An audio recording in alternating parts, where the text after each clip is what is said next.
बंदी छोड़ सतगुरु रामपाल जी परमेश्वर जी की जय हो। सत्साई भाई और बहनों, पुस्तक मानवता का गिरता तथा विकास, इसके ऊपर वीडियो बनाने की श्रृंखला जारी है। इसी श्रृंखला में आज हमारा ये 5वें नंबर का वीडियो है। प्रत्येक वीडियो में गुरुदेव भगवान के आशीर्वाद से हमें कुछ न कुछ अध्यात्म से संबंधित विशेष बातें जानने और समझने को मिल रही हैं। भाई और बहनों, आज इस पुस्तक में एक अन्य पवित्र पुस्तक ज्ञान गंगा की भूमिका के विषय में थोड़ा बहुत जिक्र किया हुआ है, जिसको हम पढ़ेंगे ताकि ज्ञान गंगा पुस्तक को पढ़ने में हमारी रुचि बने। तो आगे का वीडियो शुरू करें उससे पहले पूज्य गुरुदेव भगवान का जयकारा लगाएंगे, उनसे आशीर्वाद प्राप्त करेंगे। बंदी छोड़ सतगुरु रामपाल जी परमेश्वर जी की जय हो।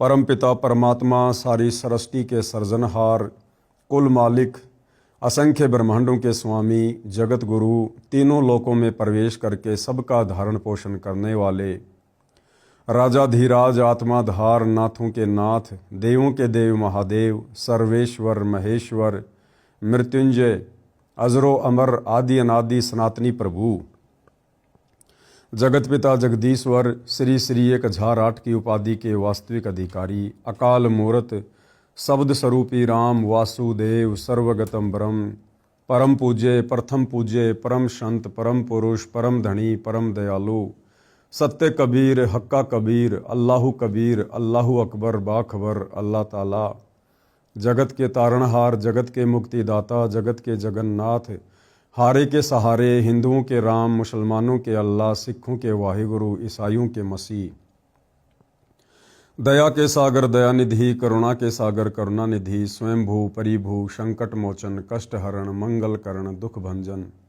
अविगत कबीर, निर्विकार निर्विषम परमात्मा, अलय अलेख सतगुरु, आदि अनादि सतगुरु, असली मर्यादा पुरुषोत्तम, असली राम, असली कृष्ण, असली घनश्याम, असली मुरारी, राजाओं के राजा, महाराजाओं के महाराजा, शहंशाहों के शहंशाह, सम्राटों के सम्राट, भगवानों के भगवान, अल्लाहों के अल्लाह, प्रभुओं के प्रभु, मसीहाओं के मसीह, सच्चे वाहिगुरु, बाबाओं के बाबा, पीरों के पीर, सेठों के सेठ, जगत सेठ, सावड़सा सेठ, सर्वगुण संपन्न, अनंत कोटि कलाओं के स्वामी, अनंत कोटि ब्रह्मांडों के नायक, योगियों में महायोगी, ध्यानियों में महाध्यानी, सिद्धों में परम सिद्ध, ज्ञानियों में तत्व ज्ञानी, ब्रह्म ज्ञानी, महाज्ञानी, परम ज्ञानी, सर्वश्रेष्ठ ज्ञानी, विज्ञानी, युवा कबीर, समरथ कबीर, असमवात, अमित ओझा, सच्चे रहनुमा, करीम अल्लाह, सुभान अल्लाह, दुनिया के अंतिम पैगंबर।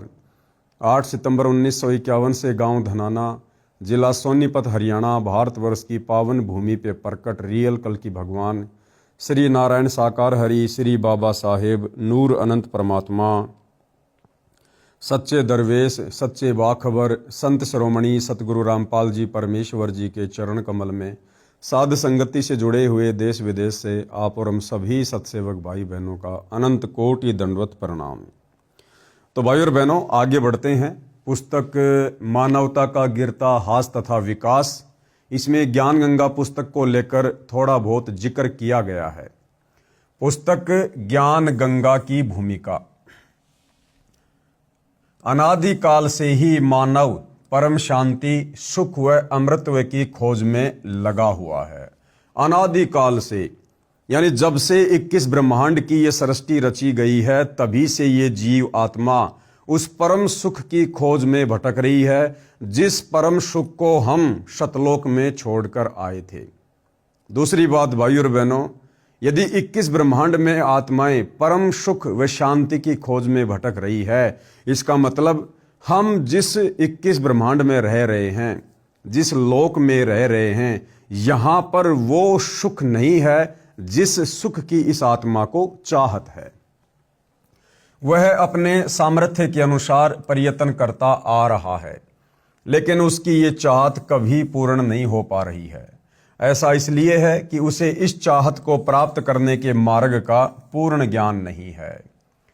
यानी सदा सदा का सुख, शाश्वत सुख, परम सुख जो सतलोक में मिलता है, उस सतलोक में जाने का मार्ग, वहां जाने की भक्ति, शास्त्र अनुकूल भक्ति विधि इस जीव आत्मा को स्वयं कबीर परमात्मा ही सतलोक से चलकर तत्वदर्शी संत का रूप धारण करके प्रदान करते हैं। उनके बिना सतलोक जाने का मार्ग 21 ब्रह्मांड में हमें कोई भी नहीं दे सकता है, नहीं बता सकता है। सभी प्राणी चाहते हैं कि कोई कार्य ना करना पड़े, क्योंकि सतलोक में किसी को कोई कार्य नहीं करना पड़ता है। खाने को स्वादिष्ट भोजन मिले, सतलोक में सर्व भोजन स्वादिष्ट ही मिलते हैं। पहनने को सुंदर वस्त्र मिले, रहने को आलीशान भवन हो। सतलोक में हमारे बड़े बड़े महल हैं जो आज भी सूने पड़े हुए हैं। घूमने के लिए सुंदर पार्क हो, मनोरंजन करने के लिए मधुर मधुर संगीत हो। नाचें गाएं, खेले कूदें, मौज मस्ती मनाएं और कभी बीमार ना हो, कभी बूढ़े ना हो, क्योंकि सतलोक में हम कभी बूढ़े नहीं होते हैं, कभी हमारी मृत्यु नहीं होती है और कभी मृत्यु ना होवे आदि आदि। परंतु जिस संसार में हम रह रहे हैं, यानी काल के 21 ब्रह्मांड में, यहां न तो ऐसा कहीं पर नजर आता है और ना ही ऐसा संभव है, क्योंकि यह लोक नाशवान है। नाशवान का मतलब है ये प्रलय में आता है, नष्ट होता है। और इस लोक की हर वस्तु भी नाशवान है। और इस लोक का राजा ब्रह्म काल है, जो 1 लाख मानव सूक्ष्म शरीर खाता है। उसने सब प्राणियों को कर्म भरम व पाप पुण्य रूपी जाल में उलझाकर 3 लोक के पिंजरे में कैद किए हुए है। कबीर साहिब कहते हैं कि कबीर 3 लोक पिंजरा भया, पाप पुण्य 2 जाल, सभी जीव भोजन भये एक खाने वाला काल। गरीब एक पापी एक पुन्नी आया, एक है सोम दलेल रे, बिना भजन कोई काम नहीं आवे, सब है जम की जेल रे। वह नहीं चाहता, कौन? ये काल ब्रह्म 21 ब्रह्मांड का स्वामी, यहाँ का नकली भगवान, ब्रह्मा विष्णु महेश का पिता, ये दुर्गा का पति, ज्योति निरंजन, वो नहीं चाहता कि कोई प्राणी इस पिंजरे रूपी कैद से बाहर निकल जाए। क्यों? क्योंकि जब हम सृष्टि रचना पढ़ेंगे संत रामपाल जी के मुख से, यूट्यूब पर या टीवी चैनल पर या पुस्तकों में, तो हमें पता चलेगा भाई और बहनों, हम सभी आत्माएं पहले सतलोक में रहा करती थी और सतलोक में हमने एक गलती की। जिस समय ये काल ब्रह्म वहां पर तप कर रहा था, उस समय हम इसके ऊपर आसक्त हो गए। परमपिता परमेश्वर कबीर साहिब ने हमें बहुत समझाना चाहा, तरह तरह से आकाशवाणियां की, लेकिन हमने ध्यान नहीं दिया। अंत में इसी गलती के कारण, परमेश्वर का वचन तोड़ने के कारण, उनके आदेश की अवहेलना करने के कारण, उन्होंने हमारे को दिल से निष्कासित कर दिया और इस काल और दुर्गा के साथ 21 ब्रह्मांड सहित हम सभी आत्माओं को सजा के तौर पर यहां पर भेज दिया। वह ये भी नहीं चाहता कि जीव आत्मा को अपने निज घर सतलोक का पता चले, इसलिए वह अपनी त्रिगुणी माया से हर जीव को भ्रमित किए हुए हैं। ये त्रिगुणी माया क्या है? रजगुण ब्रह्मा, सतगुण विष्णु, तमगुण शंकर। अपने तीनों पुत्रों को, ब्रह्मा विष्णु महेश को, इस काल ने एक एक गुण से युक्त करके आप और हम सभी को यहां पर फंसा रखा है।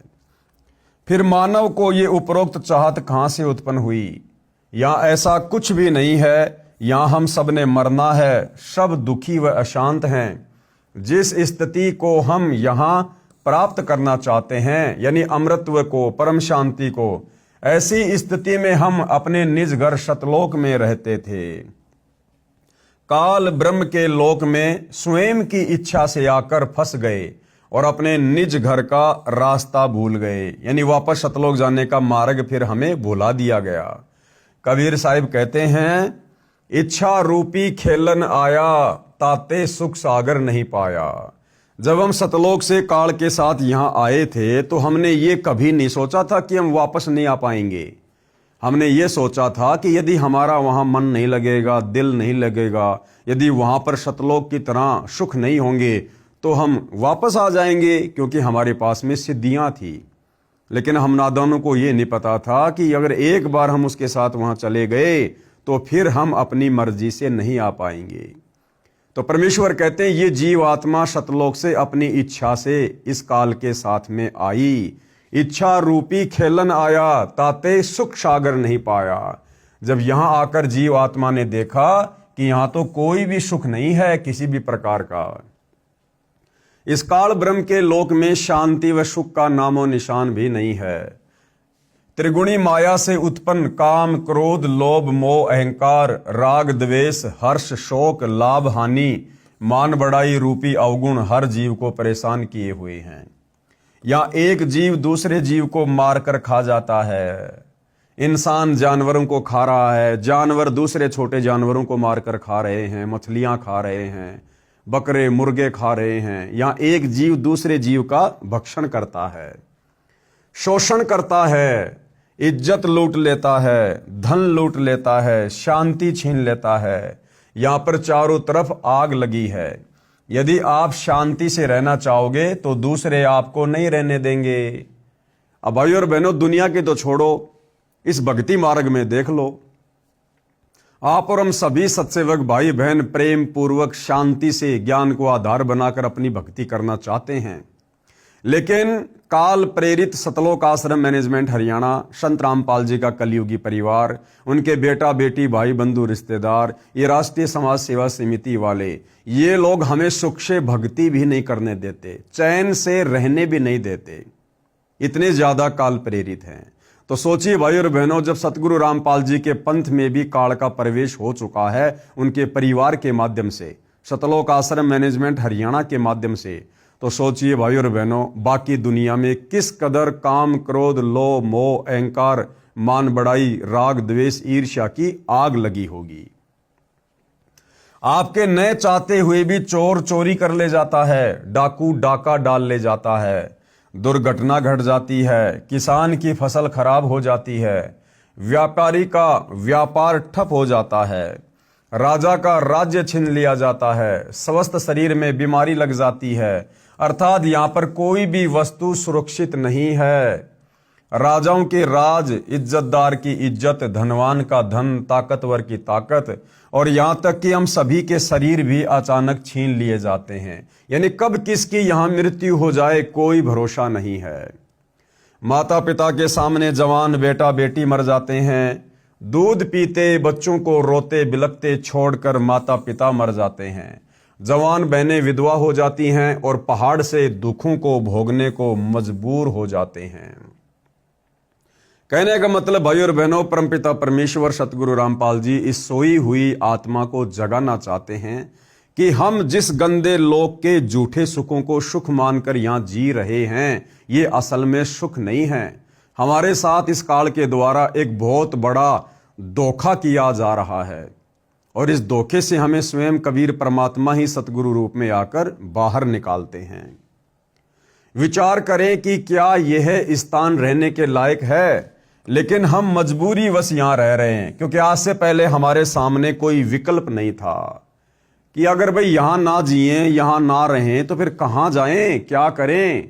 किसी भी धर्मगुरु के पास, आचार्य शंकराचार्य के पास भक्ति मार्ग नहीं था, तो हमारे पास कोई विकल्प नहीं था इसी व्यवस्था में सड़ने के अलावा। लेकिन अब स्वयं कबीर परमेश्वर जी सतगुरु रामपाल जी के नाम से धरती पर प्रकट हो चुके हैं, जिन्होंने अपने अमर प्रवचनों के माध्यम से, सृष्टि रचना के माध्यम से हमारे को अपने निज घर सतलोक की जानकारी दे दी है, और वहां ले चलने का भक्ति मार्ग भी हमें बता रहे हैं। अब हमने विचार करना होगा, क्योंकि इस काल के पिंजरे से बाहर निकलने का कोई रास्ता नजर नहीं आता, और हमें दूसरों को दुखी करने की व दुख सहने की आदत सी बन गई।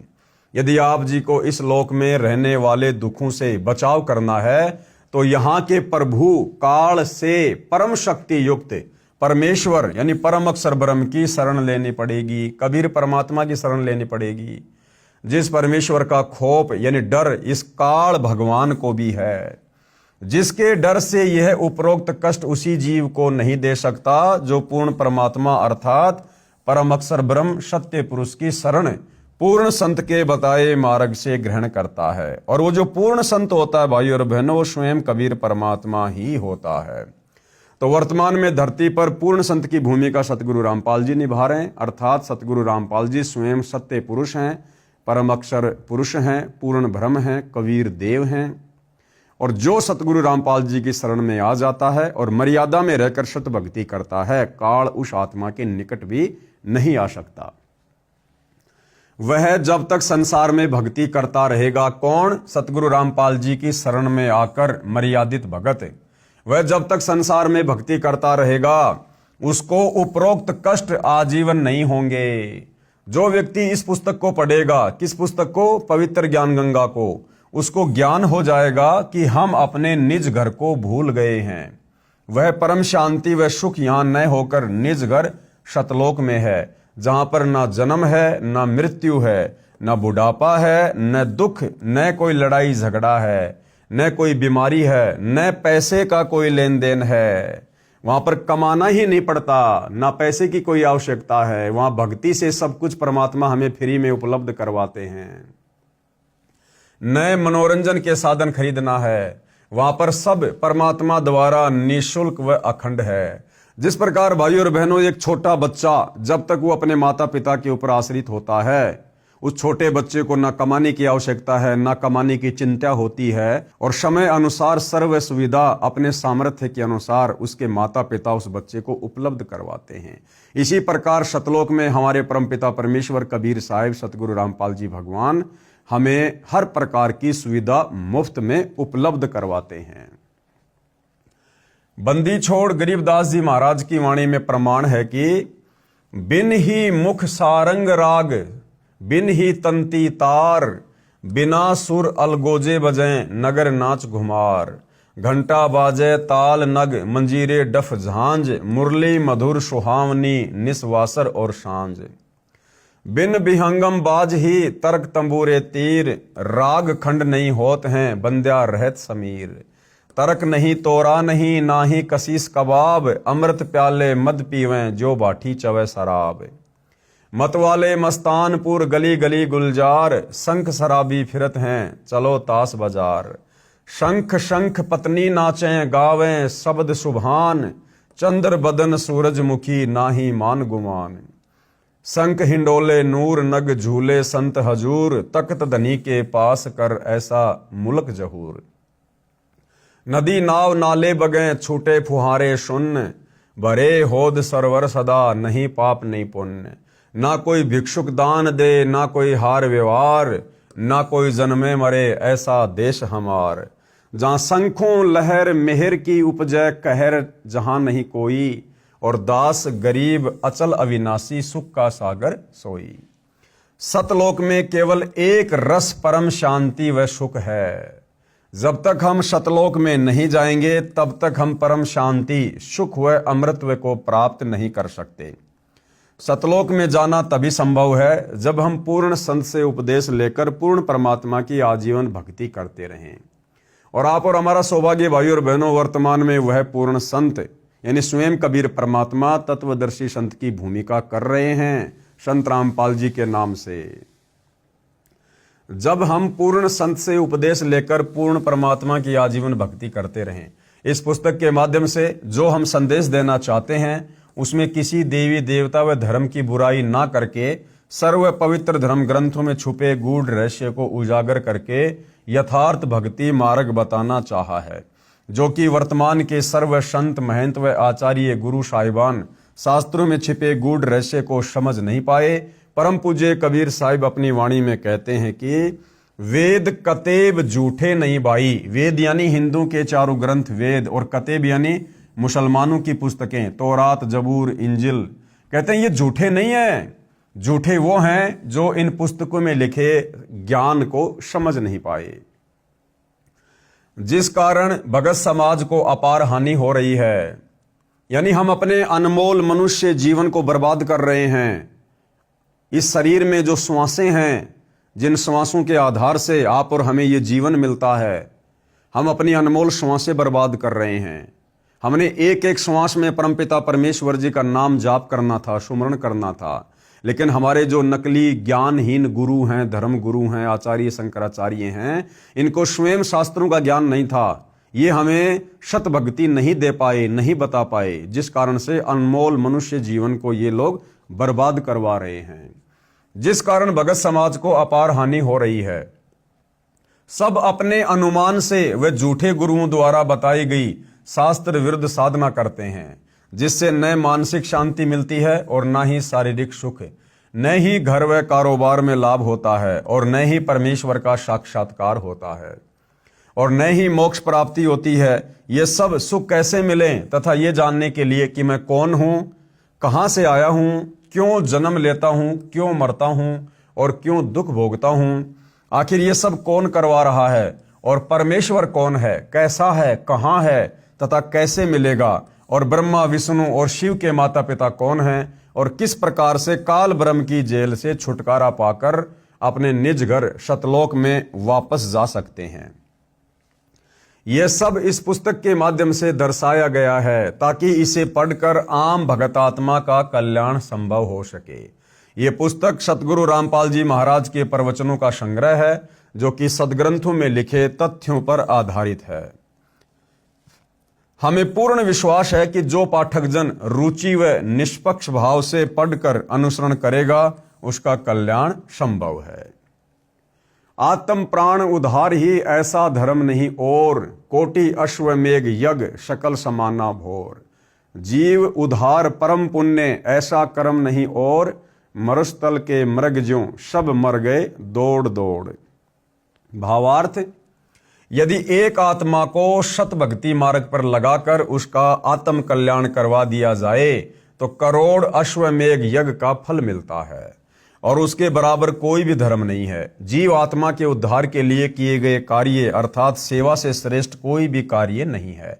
अपने पेट भरने के लिए तो पशु पक्षी भी सारा दिन भ्रमते हैं, उसी तरह वह व्यक्ति है जो परमार्थी कार्य नहीं करता। परमार्थी कर्म सर्वश्रेष्ठ सेवा जीव कल्याण के लिए किया कर्म है।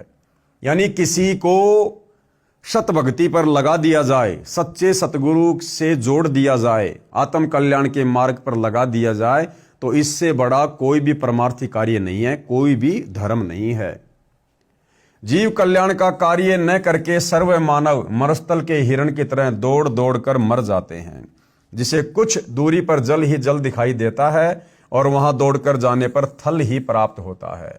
फिर कुछ दूरी पर थल का जल दिखाई देता है, अंत में उस हिरण की प्यास से ही मृत्यु हो जाती है।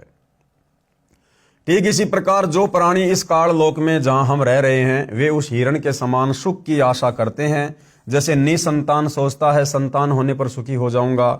संतान वालों से पूछो तो उनकी अनेकों समस्याएं सुनने को मिलेंगी। निर्धन व्यक्ति सोचता है कि धन हो जाए तो मैं सुखी हो जाऊं। जब धनवानों की खुशल जानने के लिए प्रश्न करोगे तो ढेर सारी परेशानियां सुनने को मिलेंगी।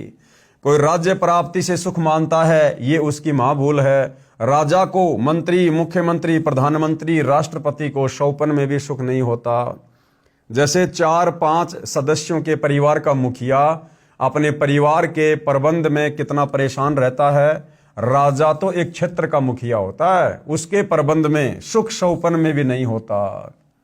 राजा लोग शराब पीकर कुछ गम भुलाते हैं, माया इकट्ठा करने के लिए जनता से टैक्स लेते हैं।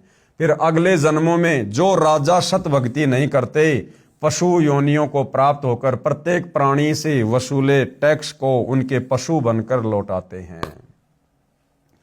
जो व्यक्ति मनमुखी होकर तथा झूठे गुरुओं से दीक्षा लेकर भक्ति तथा धर्म करता है वे सोचते हैं कि भविष्य में सुख होगा, लेकिन इसके विपरीत दुख ही प्राप्त होता है। कबीर साहिब कहते हैं कि मेरा ये ज्ञान ऐसा है कि यदि ज्ञानी पुरुष होगा तो इसे सुनकर हृदय में बसा लेगा और यदि मूर्ख होगा तो उसकी समझ से बाहर है। कबीर ज्ञानी हो सो हृदय लगाई और मूर्ख हो तो गम ना पाई। आत्मा न भूले परमात्मा। महाभारत में प्रकरण आता है कि जिस समय द्रौपदी का चीरहरण होने जा रहा था उस समय उसने सोचा था कि सभा में मेरे 5 पति पांडव तथा भीष्म पितामह, द्रोणाचार्य, कर्ण जैसे योद्धा अति माननीय व्यक्ति विराजमान है, मेरी रक्षा अवश्य होगी। परंतु उसकी आशा पर पानी फिर गया, क्योंकि दुर्योधन की सेवावश हुए भीष्म पितामह, कर्ण तथा द्रोणाचार्य गुरु भी अपने कर्तव्य को भूल गए। पांडव वचनों में बंधे थे। समाज के व्यक्तियों की आशा त्याग कर द्रौपदी ने जब परमात्मा को पुकारा उसकी इज्जत बची, विश्व में उदाहरण बना। हरि का अर्थ है सर्व कष्ट हरने वाला। हरि का क्या अर्थ होता है? जो सर्व कष्टों का हरण करता है, दुखों का हरण करता है, उसको हरि कहते हैं। अब भाई और बहनों, हरि के ऊपर जो टॉपिक चला है इसको ध्यान से सुनना, ध्यान से समझना कि वर्तमान में वो हरि धरती पर कौन है। हरि का अर्थ है सर्व कष्ट हरने वाला, अर्थात परमेश्वर। यानी हरि का दूसरा नाम क्या है? परमेश्वर। और परमेश्वर कौन है भाई और बहनों? कबीर जी। अब आगे चलकर लेखक के द्वारा इस पुस्तक में लिखा गया है कि वर्तमान में धरती पर हरि कौन है। वर्तमान में धरती पर हरि है सतगुरु रामपाल जी। और हरि का दूसरा नाम क्या है? परमेश्वर। तो सतगुरु रामपाल जी कौन हुए? परमेश्वर। हरि का अर्थ है सर्व कष्ट हरण करने वाला, अर्थात परमेश्वर। एक समय किसी मंत्री जी की कृपया से एक लड़के की नौकरी लगी, अपॉइंटमेंट पत्र भी आ गया। नौकरी पर जाने से पहले ही दुर्घटना में मृत्यु हो गई। नौकरी भी मिली परंतु जिंदगी नहीं मिली। जिंदगी तथा रोजगार परमात्मा दोनों दे सकता है। जिस समय राजा लोगों को, राजनेताओं को भी आपदाएं घेर लेती है, उस समय वे भी परमेश्वर से ही संकट निवारण करवाते हैं। इसलिए आपसे निवेदन है कि कबीर परमेश्वर जी कहते हैं कि एक साधे सब सदें, सब साधे सब जाए, और माली सींचे मूल को फले फुले अघाए। यानी इस दुनिया में सबकी आशा त्याग कर सच्चे सतगुरु की शरण में आकर केवल उन्हीं से उम्मीद करनी चाहिए। यदि परमात्मा प्रसन्न हो जाता है तो सर्व कार्य सिद्ध हो जाते हैं। एक व्यक्ति ने बताया कि मेरा मामा जी संजय गांधी पुत्र श्रीमती इंदिरा गांधी जी पूर्व प्रधानमंत्री के बहुत निकट का था। कई व्यक्तियों से दुश्मनी भी बना ली, अहंकार में आकर कि मैं संजय गांधी का खास आदमी हूं। जिस समय संजय गांधी जी की मृत्यु विमान दुर्घटना में हो गई, तब मेरा मामा जी इतनी टेंशन में हो गया, उसका मानसिक संतुलन बिगड़ गया। 3 महीनों तक घर से नहीं निकला, घर में ही टट्टी पेशाब करने लगा। चारपाई पकड़ गया। 80 किलोग्राम वजन था, मात्र 42 किलोग्राम रह गया। एक समय पोलैंड देश का पूरा मंत्रिमंडल, प्रधानमंत्री जी तथा अन्य केंद्रीय मंत्रियों तथा एमपी व सचिवों सहित हवाई जहाज के द्वारा 95 व्यक्तियों की मृत्यु हो गई। जो व्यक्ति उनके स्वागत के लिए फूल मालाएं, नोटों की मालाएं लिए खड़े थे, उनकी आशाओं पर पानी फिर गया। वे मंत्री, प्रधानमंत्री कितनी आशाओं को साथ लिए जा रहे थे। जो व्यक्ति इन्हीं तक सीमित है, उनका उद्देश्य कितना दुर्बल है, ये आसानी से समझा जा सकता है। एक समय आंध्र प्रदेश तथा अरुणाचल के मुख्यमंत्री हेलीकॉप्टर से यात्रा कर रहे थे। उनके आगमन के स्वागत के लिए प्रशंसक फूल व नोटों की मालाएं लिए खड़े प्रतीक्षा कर रहे थे। मुख्यमंत्री जी से लाभ प्राप्ति की आशाएं लिए खड़े थे। मुख्यमंत्री जी का हेलीकॉप्टर दुर्घटनाग्रस्त हो गया, दोनों की मौत हो गई। 3 दिन के बाद शव मिला। जंगलों में शव को गीदड़ घसीट रहे थे। संत रामपाल जी अपने सत्संगों में बताते हैं कि सन 1997 में एक भगत का रिश्तेदार उनके घर पर आया। अगले दिन सत्संग था। भगत ने अपने रिश्तेदार से प्रार्थना की कि आप सत्संग सुनकर जाना। रिश्तेदार ने बताया कि कल मुझे चंडीगढ़ जाना है, वहां एक पार्टी के साथ मेरा अनुबंध होना है, एग्रीमेंट होना है, जिसमें मुझे 5 लाख रुपए का लाभ होगा। भगत ने बहुत समझाया कि सत्संग दिन के 9 से 11 बजे तक है, आप सत्संग सुनकर चले जाना, परंतु वह माया का पुजारी नहीं माना। अपनी कार गाड़ी से सपरिवार चंडीगढ़ के लिए रवाना हो गया। चंडीगढ़ से 40 किलोमीटर पहले ही कार दुर्घटना में पूरा परिवार, पत्नी, पुत्र, पुत्री, चारों सदस्य मारे गए। अब सिर पर धर ले 5 लाख के लाभ को। कबीर परमेश्वर जी हमें समझाते हैं, राम नाम कड़वा लागे और मीठे लागे दाम, दुविधा में दोनों गए, माया मिली ना राम। उपरोक्त घटनाओं पर गंभीरता से चिंतन करने से पता चलता है कि हम मनुष्य जन्म के मूल उद्देश्य सत भक्ति करके मोक्ष प्राप्ति करना। मनुष्य जन्म का मूल मकसद क्या है? सत भक्ति करके सच्चे सतगुरु की शरण में आकर अपनी आत्मा का कल्याण करवाना। उसको भूलकर धन जोड़ने व कोठी बंगले बनाने तक सीमित हो गए। परमेश्वर कबीर जी कहते हैं, भाई काया तेरी है नहीं कि हे नादान प्राणी, ये शरीर भी तेरा नहीं है, फिर ये माया, ये धन दौलत तेरी कहां से हो जाएगी। उधम करो और नाम जपो, अपना छोटा मोटा काम धंधा भी करो और परमात्मा का नाम जाप भी करो। मनुष्य के कार्य हैं दोए। परमात्मा की भक्ति से जीवन रक्षा भी होती है तथा निर्वाह भी अच्छा चलता है, क्योंकि परमात्मा ही सबका पालनहार है। जीव को उसके पूर्व जन्म के संस्कार से ही प्राप्त होता है। यदि 2 नंबर से अधर्म से कुछ धनराशि इकट्ठा भी कर लेता है तो वह किसी अन्य कारणों से नष्ट हो जाती है। कोई बीमार हो जाएगा, एक्सीडेंट में पैसे बर्बाद हो जाएंगे, बच्चे बर्बाद कर देंगे। उदाहरण के लिए एक व्यक्ति ने बताया कि मेरा इकलौता बेटा था, उसको सुखी व धनी बनाने के लिए बहुत से तरीकों को अपनाया जो पाप कर्म था। पुत्र अस्वस्थ हो गया, अंत में दोनों गुर्दे फैल हो गए। सन 1990 में गुर्दे बदलवाने तथा अन्य उपचार में 3.5 लाख रुपए खर्च हुए, जिस कारण से कुछ कर्जा भी हो गया। इलाज तो सफल हो गया, पुत्र स्वस्थ हो गया, परंतु 6 महीने के बाद वह पुत्र बस दुर्घटना में मारा गया। अब सत्संग से पता चला कि जिन पाप कर्मों के आधार से धन कमाया था तथा जिसके लिए कमाया था वे दोनों चले गए, लेकिन वो पाप कर्म जो धन कमाने में किए थे वे मेरे पास सुरक्षित हैं, जो भोगने बाकी हैं। सर्व मानव समाज से प्रार्थना है कि आप जी संत रामपाल जी महाराज का सत्संग सुनो। वे बताते हैं कि पूर्ण परमात्मा की शत भक्ति जो संत रामपाल जी के अतिरिक्त विश्व में किसी के पास नहीं है, उसको करने से पूर्व जन्म के तथा इस जन्म के पाप नष्ट हो जाते हैं, पुण्य बच जाते हैं। जैसे फसल में खरपतवार उग जाता है, वर्तमान में एक ऐसी दवा का आविष्कार हो चुका है जो फसल को हानि नहीं करती, खरपतवार को नष्ट कर देती है। इस दवा का पहले पता नहीं था, वर्तमान में इसका उपयोग किसान कर रहे हैं तथा अच्छा खासा लाभ भी उठा रहे हैं।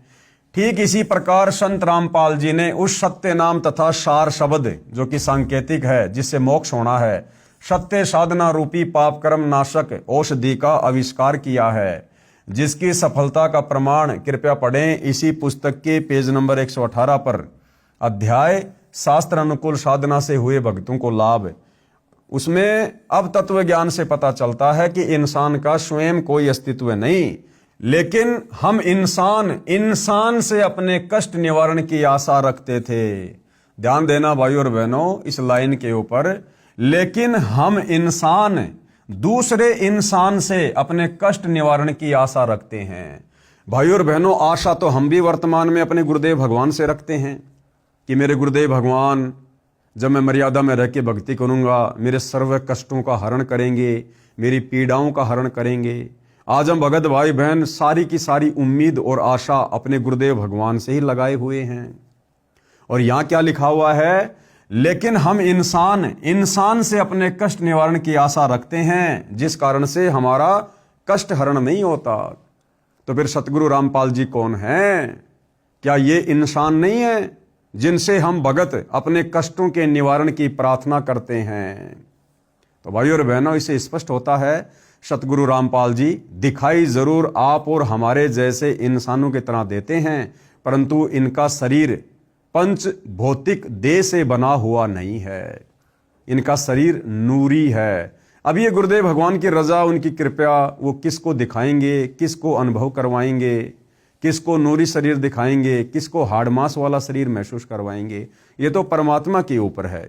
आप और हमने तो ज्ञान आधार से विचार करना है कि हमारे पूज्य गुरुदेव जो हमारी तरह इंसान की भूमिका कर रहे हैं, ये असल में इंसान नहीं है।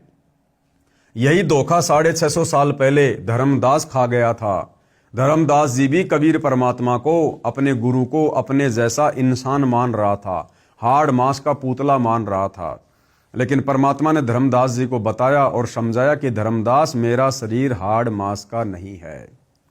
एक छोटा सा वीडियो भाइयों और बहनों, सतगुरु रामपाल जी के मुख कमल से आपको विश्वास होगा कि वर्तमान में भी धरती पर वही कबीर परमात्मा संत रामपाल जी के नाम से प्रकट है, जिनकी विलक्षण देह है। इस वीडियो में गुरुदेव भगवान कह रहे हैं कि कबीर परमात्मा ने धर्मदास जी से कहा कि धर्मदास, मेरी विलक्षण देह है, थी और है, थी का मतलब 650 साल पहले, और है मतलब वर्तमान में सतगुरु रामपाल जी भी विलक्षण देहधारी महापुरुष है। फिर गुरुदेव कह रहे हैं उस समय भी परमात्मा प्रकट थे, अब भी हैं। उस समय कब? 650 साल पहले। और अब मतलब वर्तमान में हमारे गुरुदेव भगवान के रूप में भी वही कबीर परमात्मा प्रकट हैं। इस सत्संग में दो बातों पर गौर करना जिसमें गुरुदेव अपने मुख कमल से कह रहे हैं कि परमात्मा की विलक्षण देह थी भी और है भी, थी भी और है भी, उस समय भी प्रकट थे और आज भी हैं। छोटा सा सत्संग। और धर्मदास का भी शरीर था, लेकिन परमात्मा भी यही कहा करते, विलक्षण जयी थी उनकी, साकार हैं, थे भी है भी, उस समय प्रकट थे, अब भी है। और इसी प्रकार इस मंत्र को विधेय मंत्र का, क्योंकि ये नी शब्द अक्षर के माही, अक्षर के अंदर है, ये सार शब्द भी अक्षर में है। तो भाई और बहनों बिल्कुल स्पष्ट हो जाता है, क्लियर हो जाता है, परम संत केवल संकेत ही करते हैं, समझना आप और हमने पड़ेगा। तो वर्तमान में धरती पर संत रामपाल जी के रूप में स्वयं कबीर परमात्मा प्रकट हैं और इनकी विलक्षण देह हैं। इन्होंने किसी माँ के गर्भ से जन्म नहीं लिया है। ये हमारी चरम दृष्टि का धोखा है जो हम उनको जन्म लिया हुआ मानते हैं। ये परमेश्वर हैं, परमात्मा हैं। एक पल में क्या लीला कर जाए, क्या खेल खेल जाए, अवगत की गति को कोई भी नहीं जान सकता। लेकिन हम इंसान से अपने कष्ट निवारण की आशा रखते हैं। यदि अधिकारीगण या कोई राजनेता किसी का कोई भी कार्य करते हैं तो परमात्मा ही उनके संस्कार वश करवाता है, क्योंकि मंत्री, राजनेता तथा अधिकारीगण भी परमेश्वर के नियंत्रण से बाहर नहीं है। इसलिए आप जी परमेश्वर से ही सर्व कष्ट निवारण की आशा रखो। किसी व्यक्ति विशेष के उपग्रह का भावार्थ है जैसे पृथ्वी का उपग्रह चांद है, वह पृथ्वी के इर्द गिर्द घूमता रहता है, उससे मिलता कुछ नहीं। यानी किसी मंत्री आदि के उपग्रह ना बनकर परमेश्वर की भक्ति करो। तो सतगुरु रामपाल जी परमेश्वर जी का जो कलयुगी परिवार है, उनके बेटा बेटी, भाई बंधु, रिश्तेदार हैं। ये सतलोक आश्रम मैनेजमेंट हरियाणा वर्तमान में बीजेपी सरकार के राजनेताओं का उपग्रह बना हुआ है। आजकल राजनीति में कूद पड़े ये लोग, राजनेताओं के समर्थन में कूद पड़े। हरियाणा में बीजेपी सरकार को 2024 में संत रामपाल जी के परिवार ने वोट डलवाए, सपोर्ट करवाया। इससे पहले 2019 में कांग्रेस सरकार को वोट डलवाए, सपोर्ट करवाया। तो कहने का मतलब भाई और बहनों, आप और हम सत्सेवक भाई बहनों ने तो अपने गुरुदेव की शिक्षाओं पर अमल करना है। हमने किसी भी अधिकारी का या राजनेता का उपग्रह नहीं बनना है। यदि हम सत भक्ति कर रहे हैं तो परमात्मा कदम कदम पर हमारे साथ हैं। जिस प्रकार से वर्तमान में गुरुदेव का कलयुगी परिवार सतलोक आश्रम मैनेजमेंट हरियाणा राजनेताओं का उपग्रह बना हुआ है, उस प्रकार से आप और हमने शौपन में भी राजनेताओं से किसी प्रकार की कोई उम्मीद नहीं करनी है। जो सर्व कष्ट हरण करने में सक्षम है कौन? गुरुदेव भगवान, कबीर परमात्मा। प्रत्येक प्राणी को हरि की आवश्यकता है। किसकी आवश्यकता है? हरि की, जो हमारे कष्टों को हरे। हरि की प्राप्ति संत महात्माओं के द्वारा होती है। संत केवल इंसान ही नहीं होते, परमेश्वर की शक्ति युक्त भी होते हैं। कबीर जी ने कहा है, पर्वत पर्वत में फिरा कारण अपने राम, राम जैसे संत मिले तिन सारे सब काम। मानवता के पूर्ण विकास का कार्य अनादिकाल से भारत ही करता आया है। यानी हर बार इस कबीर परमेश्वर का भक्ति मार्ग भारत से ही शुरू होता है। इसी पुण्य भूमि पर अवतारों का अवतरण अनादिकाल से होता आ रहा है। लेकिन कैसी विडंबना है कि ऋषि मुनियों, महापुरुषों व अवतारों के जीवन काल में उस समय की शासन व्यवस्था व जनता ने उनकी दिव्य बातों व आदर्शों पर ध्यान नहीं दिया और उनके अंतर ध्यान होने पर दुगने उत्साह से उनकी पूजा शुरू कर पूजने लग गए हैं। यानी आप और हमारी घटिया मानसिकता को गुरुदेव भगवान बता रहे हैं कि जिस समय धरती पर कोई महापुरुष आता है उस समय हम उस महापुरुष को ना जानकर, ना पहचान कर हम उनका विरोध ही करते हैं। और उनके चले जाने के बाद फिर उनके मंदिर बना बनाकर, मूर्तियां बना बनाकर, उनसे हाथ जोड़ जोड़ कर फिर हम उनसे लाभ लेने की चेष्टा करते हैं। जैसे त्रेता में श्री रामचंद्र जी आए, दुनिया ने उनको नहीं जाना, नहीं पहचाना। जो थोड़ा बहुत लाभ वो दे सकते थे दुनिया ने वो भी नहीं उठाया। और उनके चले जाने के बाद आज उनके नाम के बड़े बड़े मंदिर बना दिए गए।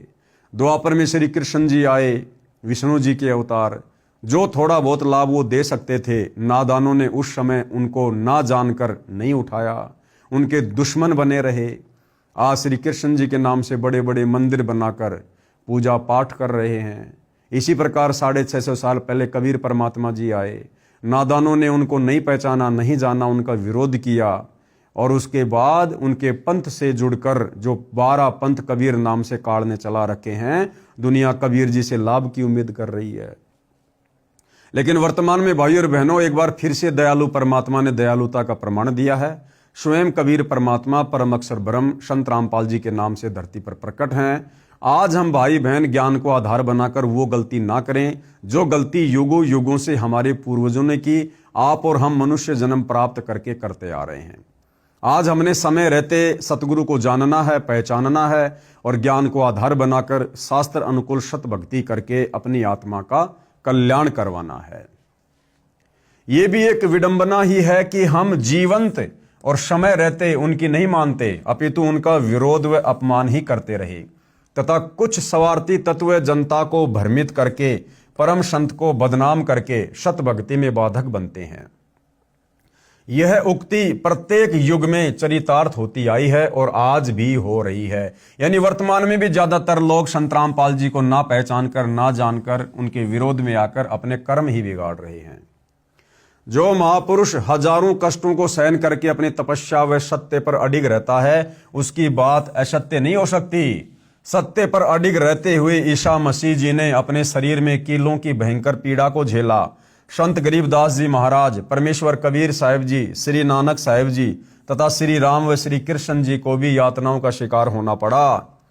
वर्तमान में उसी श्रृंखला में संत रामपाल जी महाराज परमेश्वर के अवतार के रूप में, परमेश्वर के अवतार के रूप में नहीं, साक्षात परमेश्वर।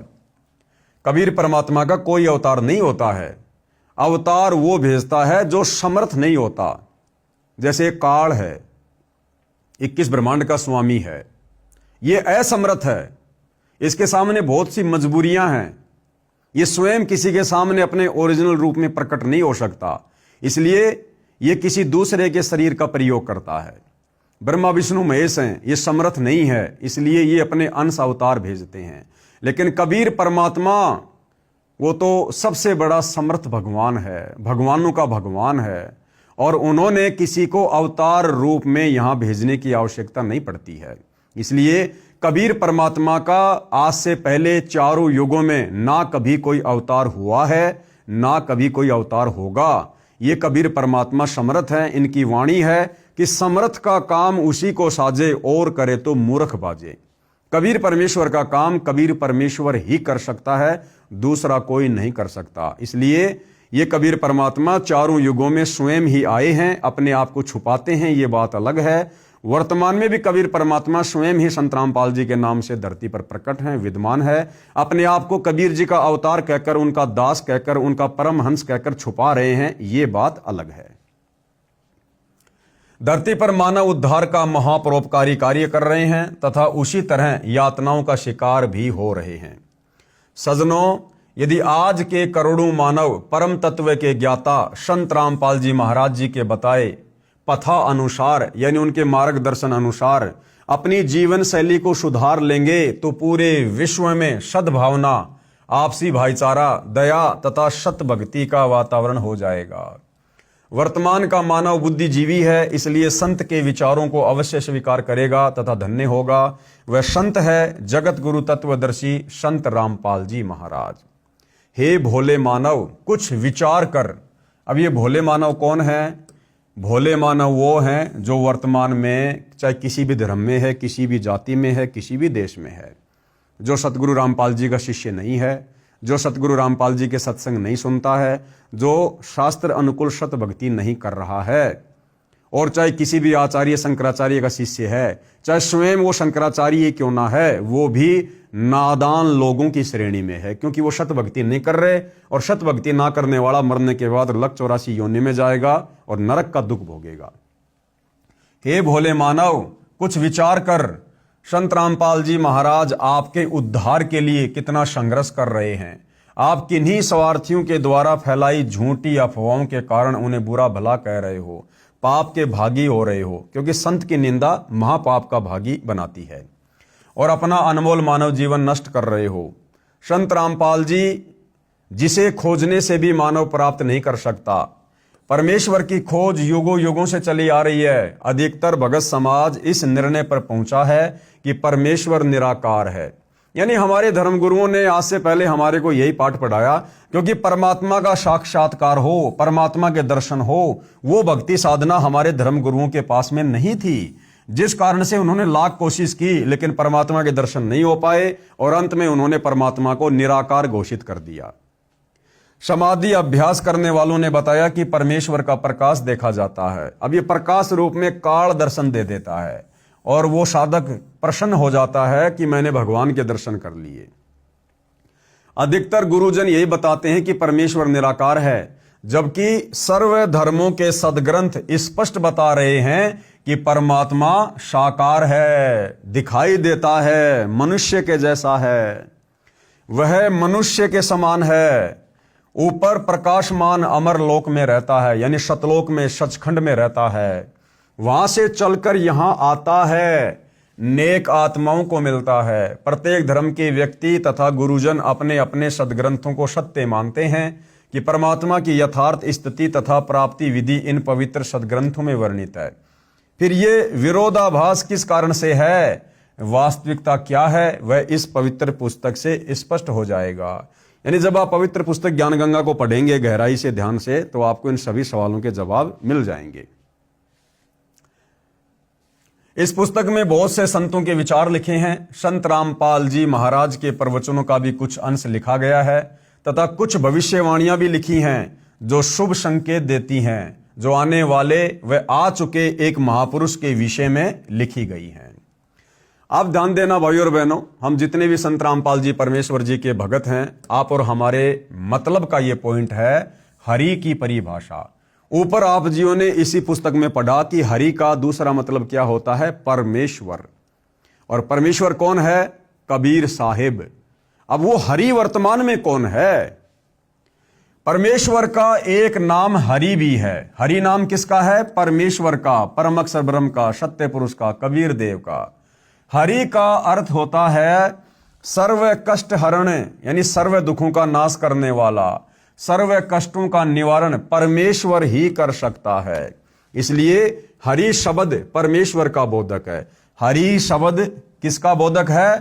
परमेश्वर का। अब ध्यान देना आगे, फिर वर्तमान में हरि कौन है। अब परमेश्वर की क्या परिभाषा है? परमेश्वर की परिभाषा, जैसे किसी विभाग में कोई अधिकारी है वह साहब कहलाता है। उदाहरण के लिए तहसीलदार साहब, एसडीएम साहब, डीएम साहब, डीसी साहब, कमिश्नर साहब, प्रांत के मंत्री साहब, मुख्यमंत्री साहब, केंद्र के मंत्री साहब तथा प्रधानमंत्री साहब, माननीय राष्ट्रपति साहब, ये सब साहब ही कहलाते हैं। परंतु इन साहिबानों की शक्ति में बहुत अंतर होता है। ठीक इसी तरह हरि की परिभाषा है ब्रह्म, राम, अल्लाह, खुदा, ईश, गॉड, स्वामी, देव, मालिक, ये प्रभु के उपमात्मक नाम हैं। जैसे तीन लोक, पृथ्वी लोक, पाताल लोक, स्वर्ग लोक में तीन मंत्री साहब अर्थात भगवान हैं। रजगुण विभाग के साहब हैं ब्रह्मा जी, सतगुण विभाग के साहब हैं श्री विष्णु जी, और तमगुण विभाग के साहब हैं श्री शंकर जी। और इन तीनों भगवानों के ऊपर जो साहब है वो इनका पिता है काल ब्रह्म। इन तीन भगवानों के अंतर्गत अन्य 33 करोड़ देवता कार्य करते हैं। एक ब्रह्मांड में तीन लोकों, पृथ्वी लोक, पाताल लोक तथा स्वर्ग लोक के अतिरिक्त 14 लोक और हैं। एक ब्रह्मांड का मालिक ब्रह्म है, काल है, इसको काल ब्रह्म भी कहते हैं। ये श्री ब्रह्मा, श्री विष्णु तथा श्री शंकर जी के भी मालिक हैं, यानी उनका भी साहब है। ये ब्रह्म को मुख्यमंत्री जानो, यानी एक ब्रह्मांड में इस काल ब्रह्म को मुख्यमंत्री जानो, जो एक ब्रह्मांड का प्रभु यानी स्वामी है। इस काल ब्रह्म के 21 ब्रह्मांड हैं, ये प्रत्येक में मुख्यमंत्री का कार्य करता है। जब एक ब्रह्मांड में प्रलय सर्वनाश होती है तो सर्व प्राणियों को दूसरे ब्रह्मांड में ले जाता है। ब्रह्म केवल 21 ब्रह्मांड का स्वामी है, राम है, साहब है, परंतु ये हरि नहीं है, क्योंकि इसकी शक्ति असीमित नहीं है। ये केवल 21 ब्रह्मांड का राम है, साहब है, खुदा है, अल्लाह है, गॉड है। क्योंकि हरि का अर्थ है सर्व कष्ट हरण प्रभु, जो इस काल के भी कष्टों को हरता है, ब्रह्मा विष्णु महेश के कष्टों को भी हरता है, वो परमेश्वर। इससे अधिक शक्तिशाली पर ब्रह्म अर्थात अक्षर पुरुष है। अब इस काल ब्रह्म के ऊपर साहब कौन है? इससे अधिक शक्तिशाली राम प्रभु अल्लाह खुदा गॉड कौन है? पर ब्रह्म यानी अक्षर पुरुष, जो 7 संग ब्रह्मांडों का मालिक है, स्वामी है, ये भी हरि नहीं है। अक्षर पुरुष जिसके 7 संख ब्रह्मांड है, वो भी कंप्लीट साहब नहीं है, वो भी हरि नहीं है, वो भी परमेश्वर नहीं है। इन सर्व से शक्तिशाली अर्थात सर्वशक्तिमान परम अक्षर ब्रह्म अर्थात पूर्ण ब्रह्म है, जो ब्रह्मा विष्णु शंकर काल ब्रह्म और पर ब्रह्म के ऊपर भी साहब है। मालिक अर्थात स्वामी है, कुल का मालिक है, सारी सृष्टि का साहब है। वो कौन है? परम अक्षर ब्रह्म कबीर देव। परम अक्षर ब्रह्म के अतिरिक्त जितने भी प्रभु साहब हैं, वे केवल किया कर्म ही प्राणी को प्रदान कर सकते हैं। वे किसी प्राणी की किस्मत में लिखे लेख को कम अधिक नहीं कर सकते। जैसा कर्म जीव करता है वैसा ही भोगना पड़ता है। परंतु परम अक्षर ब्रह्म जो सबका साहब है, पूर्ण ब्रह्म, उसमें यह शक्ति है कि वह जीव के सर्व कर्मों में परिवर्तन कर सकता है, नया भाग्य लिख सकता है, नई किस्मत बना सकता है। किस्मत यानी प्रारब्ध में कितना ही कष्ट क्यों ना हो, या मृत्यु भी कम आयु में होनी हो, उस कष्ट का निवारण करके अधिक आयु साधक को प्रदान कर देते हैं। अन्य कष्ट भी कितना ही भयंकर हो, कितनी भयंकर बीमारी हो, उसका हरण करके सुखी कर देते हैं। कौन? परम अक्षर ब्रह्म कबीर देव, सबका साहब, सबका मालिक है। जैसे किसी ने गलती से विष पान कर लिया, विष तो उसके जीवन का अंत करेगा ही करेगा। यदि विष नाशक औषधि का प्रयोग किया जाए तो विष अपना प्रभाव नहीं कर सकता। इसी प्रकार परम अक्षर ब्रह्म ही वह औषधि है, वो दवा है, जो काल ब्रह्म रूपी अजगर के विष यानी कष्ट को भी हरण कर देता है। ब्रह्म तो स्वयं काल है अर्थात अजगर है, ये जीव को सुख नहीं दुख ही दे सकता है। इसका प्रमाण कहां है? गीता अध्याय 11 श्लोक 32 में श्री कृष्ण जी के शरीर में प्रवेश करके ये काल ब्रह्म स्वयं कह रहा है कि मैं काल हूं, काल। अब भाई और बहनों, नाम से साबित होता है इसके भंडार में तो दुख ही दुख हैं। काल के भंडार में, काल की झोली में, काल के पिटारे में सुख हो ही नहीं सकता। सर्व का नाश करने के लिए आया हूं, गीता अध्याय 11 श्लोक 32 में श्री कृष्ण जी में प्रवेश करके ये खुद कह रहा है। परम अक्षर ब्रह्म वह वैद जानो, जो काल ब्रह्म रूपी अजगर के जहर का भी हरण करके भगत को पूर्ण सुखी कर देता है। श्री ब्रह्मा, श्री विष्णु तथा श्री शंकर जी तो काल ब्रह्म के पुत्र हैं, यानी ब्रह्मा विष्णु महेश तो ये तीनों इस काल के पुत्र हैं। कृपया पढ़ें, सृष्टि रचना इसी पुस्तक के पीछे लिखी है। वे भी जीव के कष्ट हरण नहीं कर सकते। ब्रह्मा विष्णु महेश भी किसी के भाग्य में परिवर्तन नहीं कर सकते। जैसा जिसके भाग्य में लिखा है केवल उतना ही दे सकते हैं, सुख या दुख। अक्षर ब्रह्म भी जीव के भाग्य के लिखे लेख को नहीं बदल सकता। अक्षर ब्रह्म कौन? 7 संग ब्रह्मांड का स्वामी पर ब्रह्म, वो भी किसी जीव के भाग्य में लिखे लेख को नहीं बदल सकता। सुख है तो बाई फोर्स देने पड़ेंगे, दुख है तो वो भी बाई फोर्स देने पड़ेंगे। अपनी तरफ से ये किसी को कुछ भी नहीं दे सकते। इसलिए वास्तव में हरि यानी सर्व कष्ट हरण परम अक्षर ब्रह्म है। वह परम अक्षर ब्रह्म ऊपर शाश्वत स्थान अमर लोक में रहता है, सतलोक में रहता है। मानव सदृश्य शरीर है परंतु अत्यधिक प्रकाशमान तथा शक्तिशाली है। उस अमर लोक में परमात्मा तकत यानी सिंहासन पर राजा के समान मुकुट आदि पहनकर विराजमान है।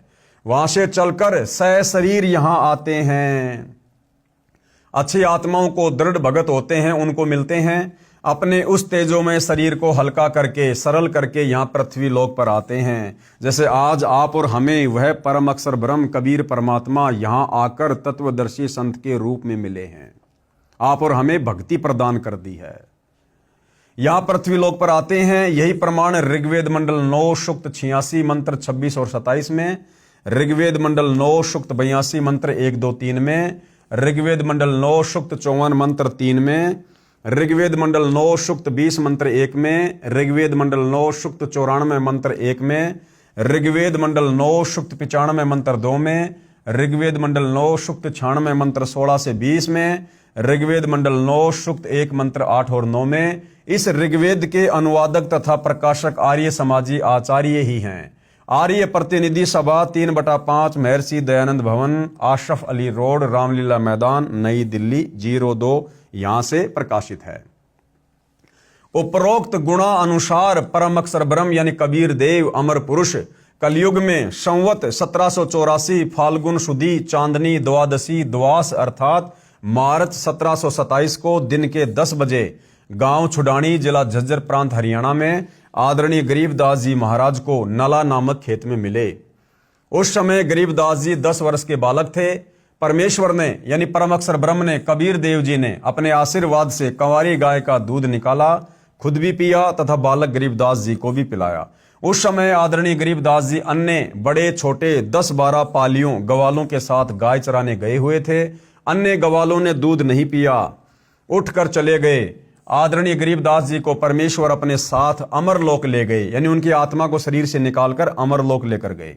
लगभग 10 घंटे तक गरीबदास जी को ऊपर के सर्वलोक लोकांतरों तथा अपने अमरलोक सत्य धाम को दिखाया। पीछे से आदरणीय गरीबदास जी को मृत जानकर चिता पर रखकर अंतिम संस्कार करने लगे। उसी समय आदरणीय गरीबदास जी महाराज उठ खड़े हुए तथा जो कुछ देखा था उसको लोकोक्तियों दोहों चौपाइयों के रूप में वर्णन करने लगे। वह सर्ववाणी दादूपंथी संत गोपाल दास जी ने लिखी हैं, जो हमारे पास रखी हैं। यानी आदरणीय गरीबदास जी के द्वारा जो वाणियां लिखी गई हैं उनको आगे चलकर सत ग्रंथ साहिब जी का नाम दिया गया, जिनका पाठ सतलोक आश्रम में होता था। प्रिय पाठकों को सतर्क करना अनिवार्य समझता हूं कि छुडानी के महंतों तथा उनसे संबंधित अन्य गरीबदासी संतों को अध्यात्म का क ख भी ज्ञान नहीं है।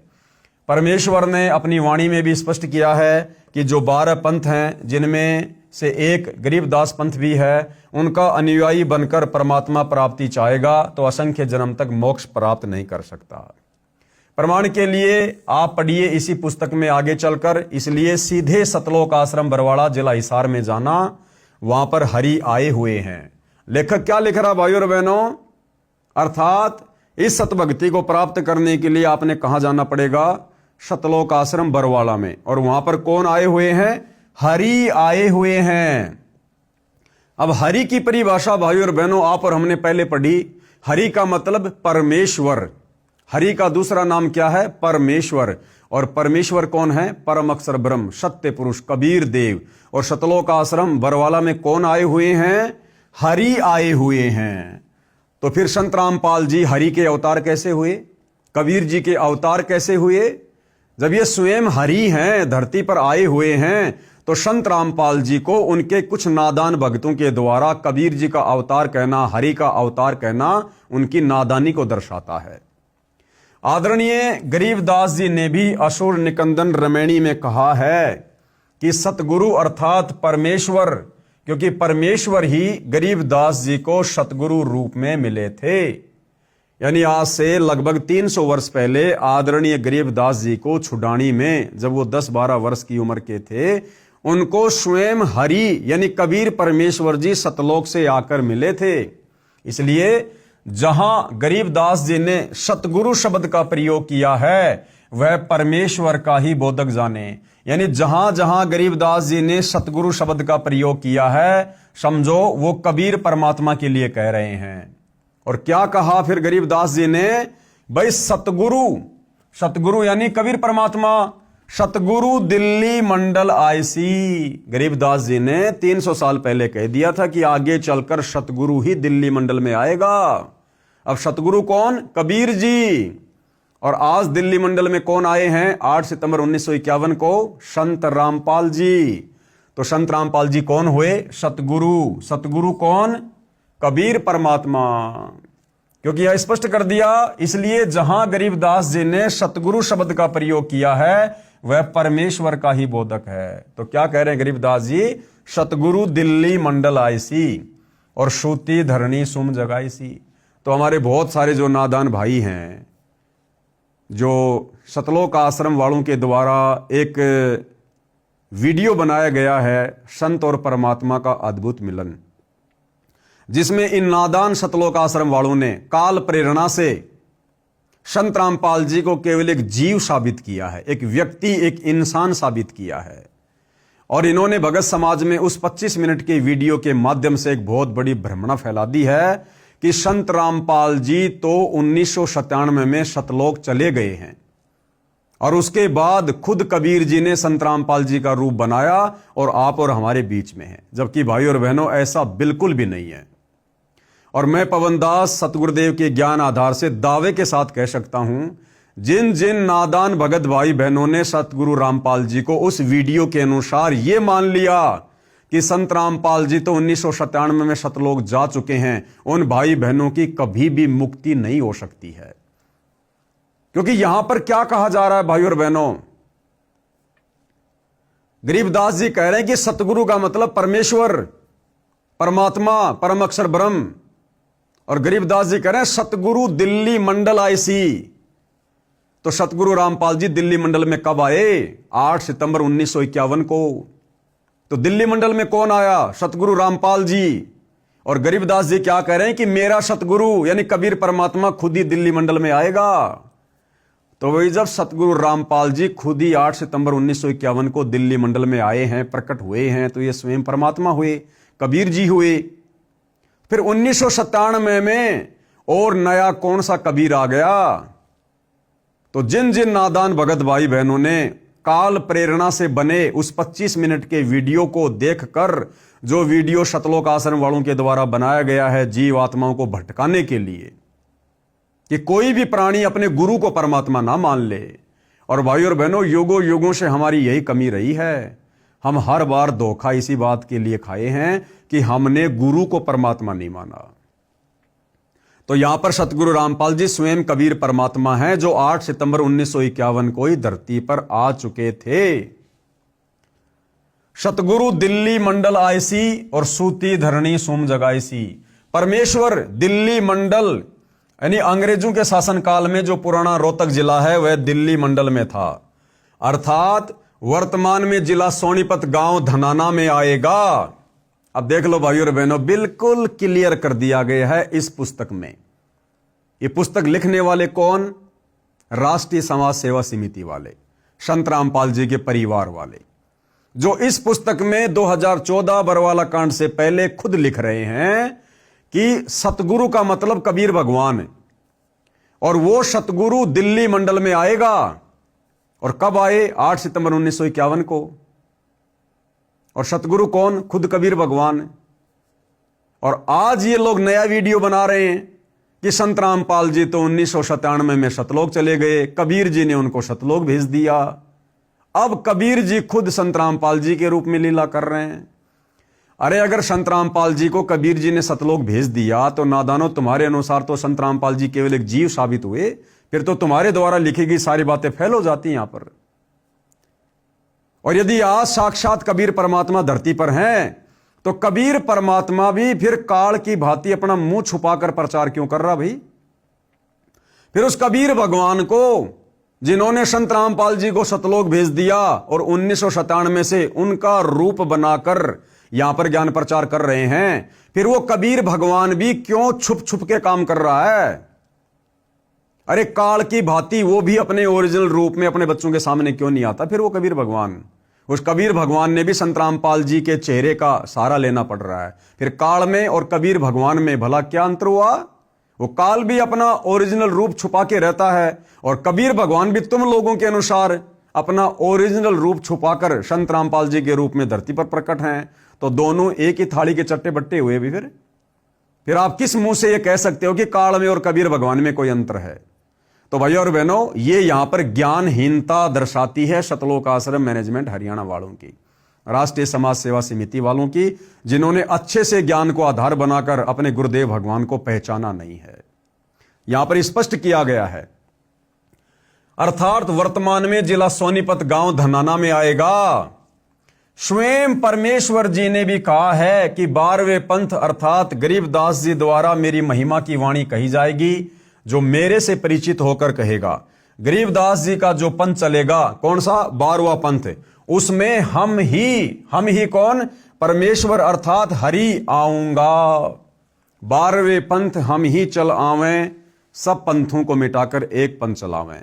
तो ये कबीर परमात्मा जी का वचन है, 650 साल पहले बोला था, धर्मदास जी से लिखवाया था। और कहते हैं साध वचन पलटे नहीं, चाहे पलट जाए ब्रह्मांड। अगर कबीर परमात्मा पलट गए तो समझो फिर भक्ति करने का कोई फायदा नहीं है। तो भाई अपनी वचन अनुसार, अपनी वाणी अनुसार कबीर परमात्मा स्वयं संत रामपाल जी के नाम से धरती पर प्रकट हैं। गरीबदास जी का जो पंथ चलेगा उसमें हम ही यानी परमेश्वर अर्थात हरि आऊंगा। उस समय ऐसा ज्ञान बताऊंगा जिसको जानकर सर्व पंथ तथा धर्म एक हो जाएंगे। सर्व प्राणी सतनाम का जाप करके मोक्ष प्राप्ति करेंगे।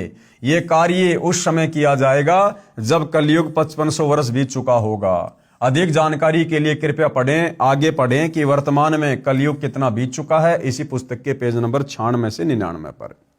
अब ध्यान देना भाइयों और बहनों, अब वही परमेश्वर, कौन? वही परमेश्वर परम अक्षर ब्रह्म कबीर देव, अब वही परमेश्वर संत रामपाल जी महाराज जी के चोले यानी शरीर में बरवाड़ा जिला हिसार में अपना अमृत ज्ञान व नाम दान बताकर शरणागत श्रद्धालुओं का कल्याण कर रहे हैं। अब बताओ, यहां पर भी ये लोग बिल्कुल क्लियर कर रहे हैं, स्पष्ट कर रहे हैं कि संत रामपाल जी के चोले में खुद कबीर परमात्मा यहां पर अपना ज्ञान प्रचार कर रहे हैं। अरे भैया, वो कबीर भगवान, वो परमेश्वर, वो सबका साहब कुल का मालिक कबीर देव, वो काल की तरह किसी के चोले को काम में नहीं लेता, वो दूसरों के शरीर को प्रयोग में नहीं लेता। भाई वो समर्थ है, ये काल असमर्थ है, इसलिए दूसरे के शरीर में प्रवेश करके अपना कार्य करता है। लेकिन वो कबीर परमात्मा परम अक्षर ब्रह्म, वो हरि, वो परमेश्वर, वो समर्थ है। भाई वे तो अनंत कोटि कलाओं के स्वामी हैं। गरीब सब पदवी के मूल हैं, सकल सिद्धि हैं तीर, दास गरीब सत पुरुष भजो अविगत कला कबीर। तो भाई कबीर परमात्मा ने किसी संत का रूप धारण करने की आवश्यकता नहीं पड़ती है, ना किसी का शरीर काम में लेने की आवश्यकता पड़ती है, ये काम तो काल के हैं। तो भाई संत रामपाल जी स्वयं कबीर भगवान है। संत रामपाल जी का जो चेहरा है ये ओरिजिनल कबीर जी का चेहरा है, ओरिजिनल कबीर जी का चेहरा। संत रामपाल जी महाराज जी कहते हैं कि मैं परमेश्वर नहीं हूं। भाई वे तो अपने आप को लाख बार कहेंगे, आप और हमारी नादान बुद्धि को देखते हुए अपने आप को छुपाएंगे, वो तो लाख बार कहेंगे। जब जब ये कबीर परमात्मा धरती पर आता है संत रूप में, गुरु रूप में, तत्वदर्शी संत के रूप में, ये तो इसी प्रकार की लीला करते हैं। सतयुग में कबीर परमात्मा सत सुकृत ऋषि के नाम से आए। कब उन्होंने कहा कि मैं भगवान हूं, मैं परमात्मा हूं? त्रेता में वही कबीर परमात्मा मुनिंदर ऋषि के रूप में आए। कब कहा कि मैं ही भगवान हूं? द्वापर में करुणा में ऋषि के नाम से आए। कब कहा कि मैं ही परमात्मा हूं?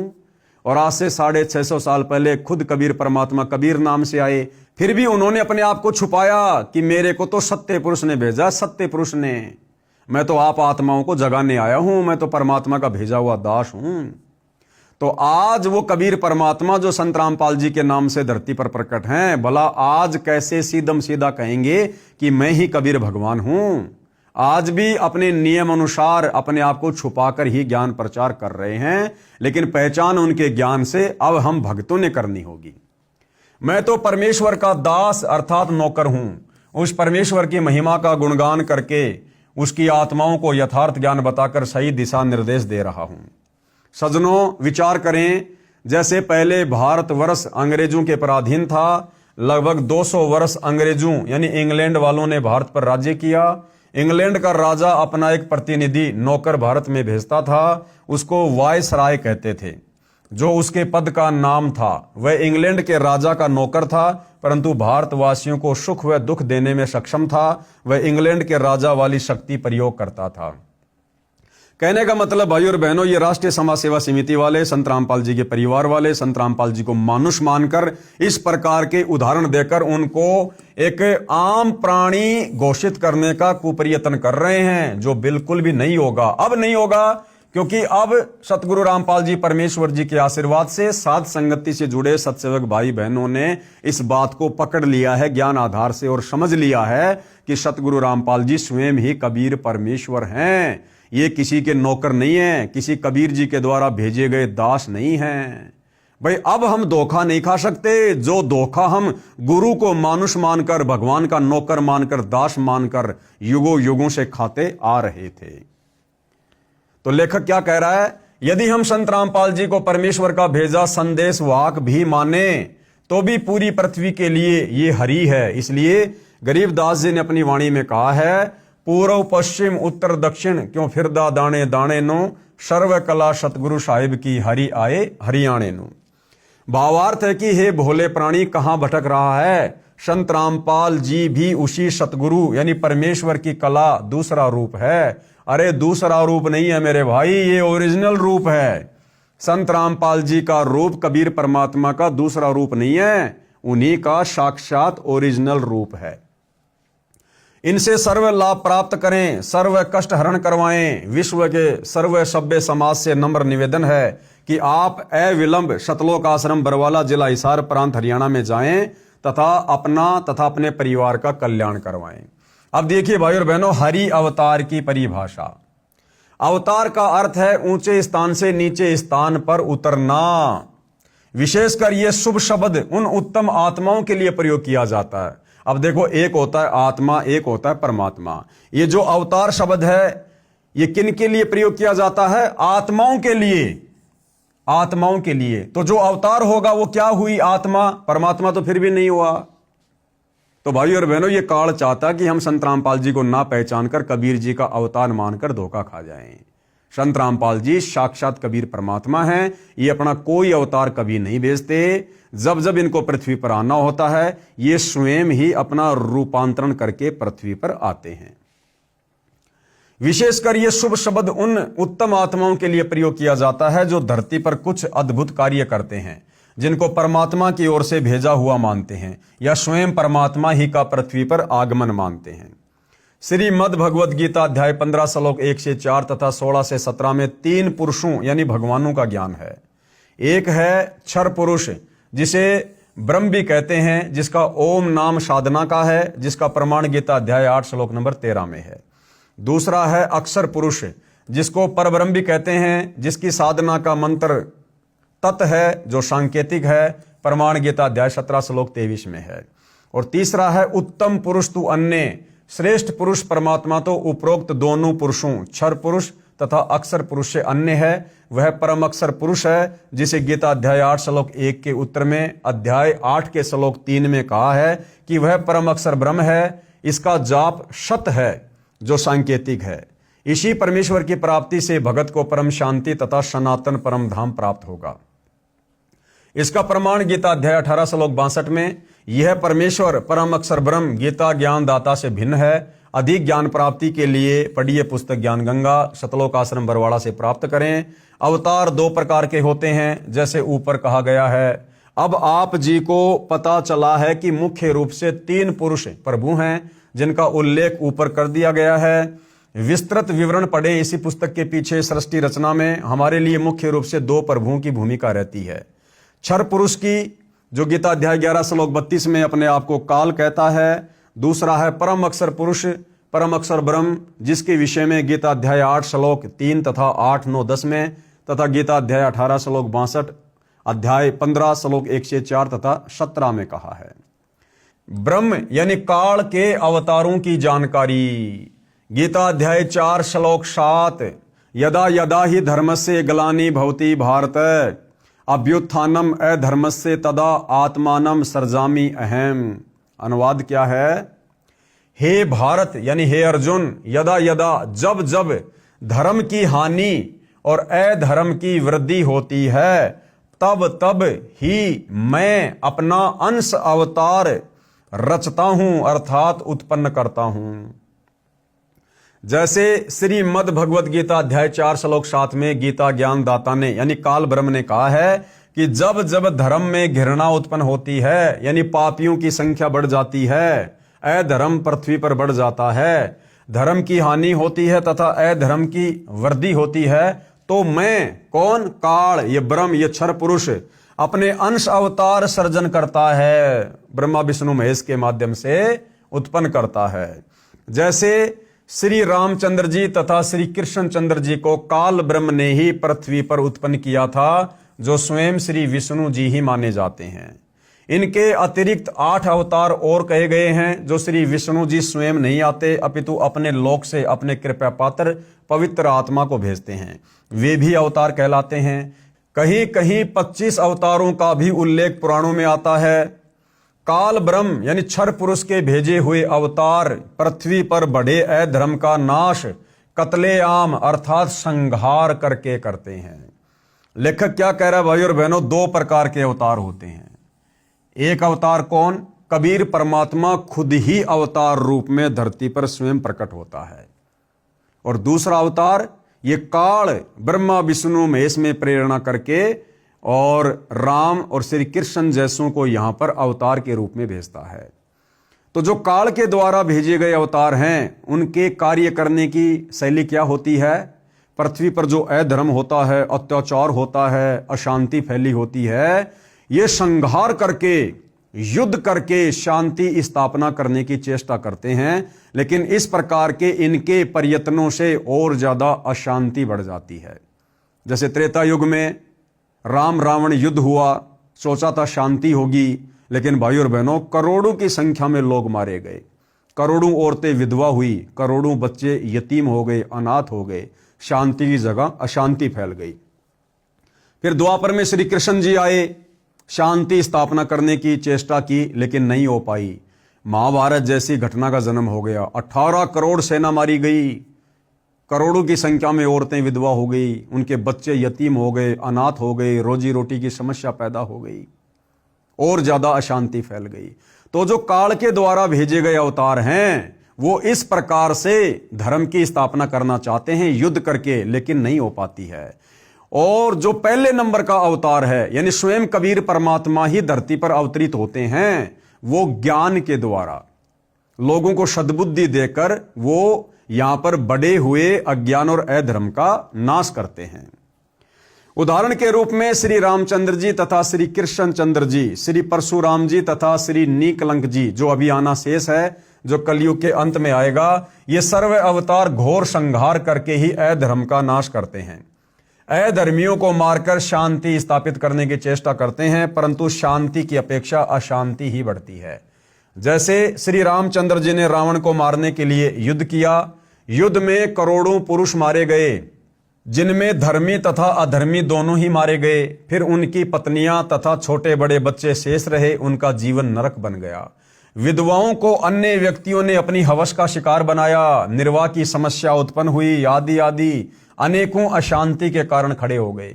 यही विधि श्री कृष्ण जी ने अपनाई थी, यही विधि श्री परशुराम जी ने अपनाई थी। इसी विधि से 10वां अवतार काल ब्रह्म क्षर पुरुष द्वारा उत्पन्न किया जाएगा।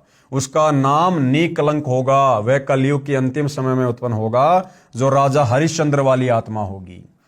यानी जो कल की भगवान होगा, जो कलयुग के एंड में आएगा लाखों वर्ष बाद, वो राजा हरिश्चंद्र वाली आत्मा होगी। और गुरुदेव ने बताया कि राजा हरिश्चंद्र वाली आत्मा वर्तमान में स्वर्ग में बैठी है। फिर उसके कर्म बिगड़वाने के लिए काल उसको 10वें अवतार के रूप में भेजेगा। शंबल नगर में श्री विष्णु दत्त शर्मा के घर में जन्म लेगा। उस समय सर्व मानव अत्याचारी अन्यायी हो जाएंगे, उन सबको मारेगा। उस समय जिन जिन मनुष्यों में परमात्मा का डर होगा, कुछ सदाचारी होंगे, उनको छोड़ जाएगा, अन्य सभी को मार डालेगा। यही विधि है ब्रह्म काल क्षर पुरुष के अवतारों की अधर्म का नाश करने तथा शांति स्थापना करने की। परम अक्षर ब्रह्म अर्थात सत्य पुरुष के अवतारों की जानकारी, ये बहुत ही विशेष पॉइंट है भाई और बहनों, ध्यान से समझना।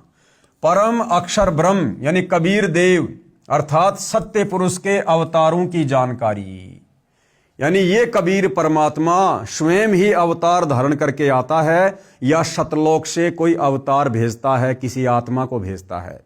जिस प्रकार से सतलोक आश्रमों से जुड़े नादान भगत भाई बहन संत रामपाल जी को कबीर जी का अवतार मान रहे हैं, जो कि बहुत बड़ी गलती कर रहे हैं। तो यहां से पता चलेगा हमें कि सत्य पुरुष कबीर परमात्मा खुद ही आता है, या सतलोक से किसी आत्मा को भेजता है। परम अक्षर ब्रह्म यानी कबीर परमात्मा स्वयं पृथ्वी पर प्रकट होता है। क्लियर कर दिया भाई और बहनों, ज्यादा दिमाग लगाने की आवश्यकता नहीं है। परम अक्षर ब्रह्म यानी कबीर परमात्मा क्या लिखा है, स्वयं यानी खुद ही पृथ्वी पर प्रकट होता है। सतलोक से किसी आत्मा को नहीं भेजता, अपना कोई दास नहीं भेजता, कोई प्रतिनिधि नहीं भेजता। जो ये लाखों की संगत सतलोक आश्रमों में जाती है, संत रामपाल जी के कलयुगी काल प्रेरित परिवार के पीछे भेड़ चाल में अंधी होके चल रही है, और इन लोगों के कहने पर इन्होंने अपने गुरुदेव को कबीर परमात्मा से अलग उनका दास मान लिया है। और वो 25 मिनट का AI से वीडियो बनाकर पूरी संगत को काल की गोद में बैठा दिया है कि संत रामपाल जी को तो कबीर जी ने 1997 में शह शरीर सतलोक भेज दिया। उसके बाद से खुद कबीर परमात्मा ही धरती पर हैं। तो भाई और बहनों, इन्होंने संगत को काल के मुंह में ठोकने का ठेका ले रखा है सतलोक आश्रम वालों ने। ज्ञान क्या कह रहा है और संगत को वर्तमान में किस दिशा में लेकर जाया जा रहा है। परम अक्षर ब्रह्म स्वयं पृथ्वी पर प्रकट होता है, वह सह शरीर आता है, सह शरीर लौट जाता है। भाई ज्ञान गंगा पुस्तक में लिखा हुआ है। ये जो सारी बातें हम देख रहे हैं, पढ़ रहे हैं, ये ज्ञान गंगा पुस्तक की भूमिका में लिखी हुई है। तो भाई बताओ, सतलोक आश्रम मैनेजमेंट हरियाणा वाले झूठे हैं या फिर ज्ञान गंगा पुस्तक लिखने वाले आपके गुरुदेव संत रामपाल जी झूठे हैं? भाई दो में से एक तो झूठा हो गया ना। अब सतगुरु रामपाल जी तो कह रहे हैं कि कबीर परमात्मा स्वयं धरती पर प्रकट होता है, कोई अवतार नहीं भेजता। और सतलोक आश्रम वाले कह रहे हैं कि संत रामपाल जी कबीर जी के दास हैं, कबीर जी के अवतार हैं, कबीर जी के प्रतिनिधि हैं। और संत रामपाल जी तो 1997 में सतलोक जा चुके हैं। तो भाई और बहनों, यहां पर यह विरोधाभास हो रहा है। संगत को काल प्रेरणा से संत रामपाल जी के मंद बुद्धि परिवार के द्वारा काल के मुंह में झोंका जा रहा है, गुरु को मानुष मनवाकर, जीव मनवाकर। तो गुरुदेव क्या लिख रहे हैं ज्ञान गंगा में, परम अक्षर ब्रह्म यानी कबीर देव स्वयं यानी खुद ही पृथ्वी पर प्रकट होता है। वह सह शरीर आता है, सह शरीर लौट जाता है, किसी मां के गर्भ से जन्म नहीं लेता। यह लीला परमेश्वर दो प्रकार से करता है। एक, प्रत्येक युग में शिशु रूप में किसी सरोवर में कमल के फूल पर वन में प्रकट होता है। वहां से निसंतान दंपत्ति उसे उठा ले जाते हैं, फिर लीला करता हुआ बड़ा होता है तथा आध्यात्मिक ज्ञान प्रचार करके अधर्म का नाश करता है। सरोवर के जल में कमल के फूल पर अवतरित होने के कारण परमेश्वर नारायण कहलाता है। नार यानी जल, आयण यानी आने वाला, अर्थात जल पर निवास करने वाला नारायण कहलाता है। दूसरा, जब चाहे साधु संत जिंदा के रूप में अपने सतलोक से पृथ्वी पर आ जाते हैं तथा अच्छी आत्माओं को ज्ञान देते हैं। फिर वे पुण्य आत्माएं भी ज्ञान प्रचार करके अधर्म का नाश करते हैं। वे भी परमेश्वर के भेजे हुए अवतार होते हैं। कलयुग में ज्येष्ठ सुधी पूर्णमासी संवत 1455 सन 1398 को कबीर परमेश्वर सतलोक से चलकर आए तथा काशी शहर के लहर तारा नामक सरोवर में कमल के फूल पर शिशु रूप में विराजमान हुए। वहां से नीरू तथा नीमा जो जुलाहा धानक दंपत्ति थे उन्हें उठा लाए। शिशु रूपधारी परमेश्वर कबीर परमेश्वर ने 25 दिन तक कुछ भी आहार नहीं किया। नीरू तथा नीमा उसी जन्म में ब्राह्मण थे, श्री शिव जी के पुजारी थे। मुसलमानों द्वारा बलपूर्वक मुसलमान बनाए जाने के कारण जुलाहे का कार्य करके निर्वाह करते थे। बच्चे की नाजुक हालत देखकर नीमा ने अपने इष्ट श्री शिव जी को याद किया। शिव जी साधु वेश में वहां आए तथा बालक रूप में विराजमान कबीर परमेश्वर को देखा। बालक रूप में कबीर साहिब जी ने कहा, हे शिव जी, इन्हें कहो एक कुंवारी गाय लाए, वह आपके आशीर्वाद से दूध देगी। ऐसा ही किया गया। कबीर परमेश्वर जी के आदेश अनुसार भगवान शिव जी ने कुंवारी गाय की कमर पर थपकी लगाई। उसी समय बछिया के थनों से दूध की धार बहने लगी। एक कोरा मिट्टी का छोटा घड़ा नीचे रखा, पात्र भर जाने पर दूध बंद हो गया। फिर प्रतिदिन पात्र थनों के नीचे करते ही बछिया के थनों से दूध निकलता। उसको परमेश्वर कबीर जी पिया करते थे। जुलाहे के घर परवरिश होने के कारण बड़े होकर परमेश्वर कबीर जी भी जुलाहे का कार्य करने लगे तथा अपनी अच्छी आत्माओं को मिले, उनको तत्व ज्ञान समझाया तथा स्वयं भी तत्व ज्ञान का प्रचार करके अधर्म का नाश किया। जिन जिन को परमेश्वर जिंदा महात्मा के रूप में मिले उनको सचखंड सतलोक में लेकर गए तथा फिर वापस छोड़ा, उनको आध्यात्मिक ज्ञान दिया तथा अपने से परिचित कराया। वे उस परमेश्वर सत्य पुरुष के अवतार थे। अब क्या होता है अवतार? कबीर परमात्मा जी नीचे आए, धर्मदास जी को मिले, उनको ज्ञान समझाया, फिर धर्मदास जी ने भी आगे ज्ञान प्रचार किया, तो धर्मदास जी फिर कबीर परमात्मा के अवतार कहलाए। इसी प्रकार भाई और बहनों, आज आप और हम जितने भी भगत भाई बहन हैं जो सतगुरु की सुसंगति कर रहे हैं, सतगुरु से उपदेश लेकर सतभक्ति कर रहे हैं और संत रामपाल जी भगवान के ज्ञान का प्रचार कर रहे हैं, आप और हम सभी इस कबीर परमात्मा के अवतार हैं। असल में वर्तमान में धरती पर संत रामपाल जी के जितने भी भगत हैं जो मर्यादा में रहकर सत भक्ति करते हैं और दूसरों को समझाने के लिए ज्ञान प्रचार कर रहे हैं, असल में वो सभी भगत भाई बहन कबीर परमात्मा के अवतार हैं। हम हैं कबीर जी के अवतार, सत्य पुरुष के अवतार, जो आज उनकी शरण में हैं, उनका ज्ञान प्रचार कर रहे हैं। तरीका चाहे ज्ञान गंगा पुस्तक बांटने का हो, चाहे इस प्रकार से वीडियो बनाने का हो, आप और हम सभी भगत भाई बहन कबीर जी के अवतार हैं। वे उस परमेश्वर सत्य पुरुष के अवतार थे। उन्होंने भी परमेश्वर से प्राप्त ज्ञान के आधार से अधर्म का नाश किया। वे अवतार कौन कौन हुए हैं? आदरणीय धर्मदास जी, आदरणीय मलुकदास जी, आदरणीय नानक देव साहिब जी, सिख धर्म के प्रवर्तक आदरणीय दादू साहिब जी, आदरणीय गरीबदास साहिब जी, गांव छुडानी, जिला झज्जर, हरियाणा वाले, तथा आदरणीय घीसा दास साहिब जी, गांव खेकड़ा, जिला बागपत, उत्तर प्रदेश वाले। ये उपरोक्त सर्व अवतार परम अक्षर ब्रह्म सत्य पुरुष के थे। अपना कार्य करके चले गए, अधर्म का नाश किया, जिस कारण से जनता में बहुत समय तक बुराई नहीं समाई। वर्तमान में संतों की कमी नहीं, परंतु शांति का नाम नहीं। कारण यह है कि इन संतों की साधना शास्त्रों के विरुद्ध है, जिस कारण से समाज में अधर्म बढ़ता जा रहा है। इन पंथों और संतों को सैकड़ों वर्ष हो गए ज्ञान प्रचार करते हुए, परंतु अधर्म ही बढ़ता जा रहा है। आगे का क्या पॉइंट है? सत्य पुरुष का वर्तमान अवतार, यानी धरती पर वर्तमान में सत्य पुरुष का असली अवतार कौन है?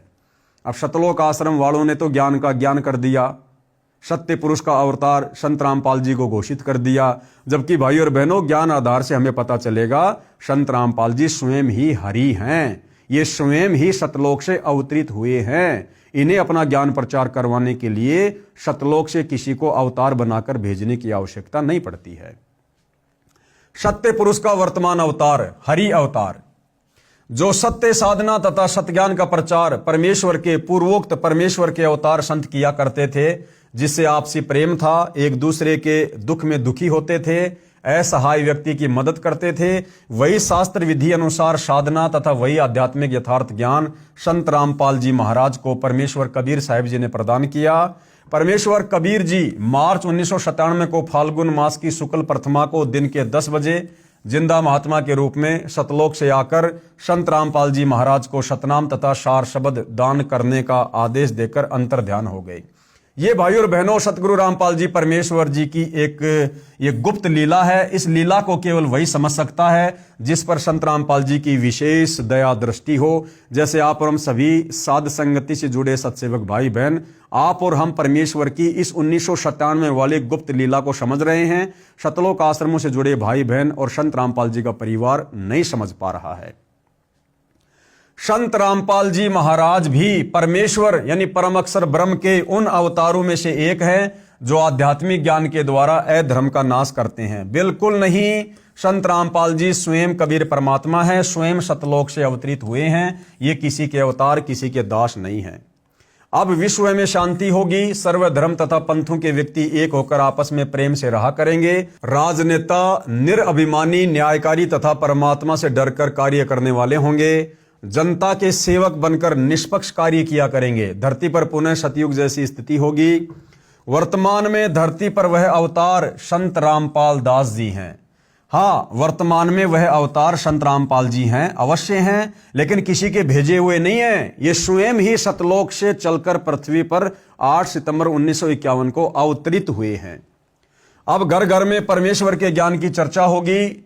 जहां गांव व शहरों में तथा पार्कों में बैठकर ताश खेलते हैं, कोई राजनीतिक बातें करता है। जैसे कि वर्तमान में खुद ये सतलोक आश्रम वाले संत रामपाल जी को ना पहचान कर, इनके ज्ञान को ना पहचान कर, ये खुद ही वर्तमान में राजनीति में आ गए हैं। इनके आश्रमों में वर्तमान में 2026 में गुरुदेव भगवान की गैर हाजिरी में राजनेताओं की चर्चा होती है।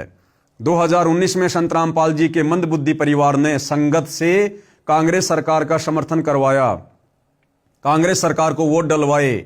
2024 लोकसभा चुनाव में संत रामपाल जी के मंदबुद्धि परिवार ने बीजेपी सरकार को वोट डलवाए, बीजेपी सरकार को भक्तों से समर्थन करवाया। आज ये खुद ही राजनीतिक चर्चाएं कर रहे हैं।